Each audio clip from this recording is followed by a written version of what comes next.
আসসালামু আলাইকুম। আমার প্রিয় ফুলগাজী উপজেলাবাসী, আসলে সবাইকে একটা কথা বলার জন্য আজকে লাইভে আসা। আসলে আমি দোকানটা বিভিন্ন ফেনীতে ঢাকাতে দিতে পারতাম, তবে মুন্সিয়ার বাজারে দেওয়ার উদ্দেশ্য হচ্ছে যে আমার এটা জন্মভূমি, এটাকে আমি কখনো মিস করতে পারবো না, যেটা সত্যি কথা। আমার ছোটবেলা থেকে এখানে বেড়ে ওঠা, শিশুকাল থেকে, এই জন্য বাজারটাকে প্রতি আমার খুবই আবেগ কাজ করে, এই জন্য আমি গোটলাকটা এখানে দিচ্ছি আশা করি।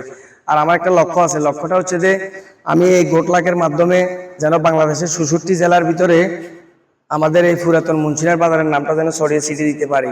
এই জন্য সবাই আমাকে সাপোর্ট করবেন, কারণ এটা আমার একার দ্বারা সম্ভব না, যেটা হলো সত্যি কথা। তো সবাই অবশ্যই একবার হলেও গোটলাকে আসি, গোটলাকের কালেকশনগুলো একটু দেখে যাবেন, আর কষ্ট করে সবাইকে দেখার সুযোগ করে দিবেন। এটাই বা যেভাবে হোক, কারণ এটা একার দ্বারা আমার দ্বারা সম্ভব না। সবাই সাপোর্ট করবেন আমাকে, আমি যেন আপনাদের পছন্দের কালেকশনগুলো যেহেতু নিয়ে আসতে পারি। তো আসলে এই ছোট্ট গোট, এই লাখটি প্রোফাইল, এই ছবিটা, তো এটা এই গোট লাখের মাধ্যমে যেন ফুলগাজী উপজেলার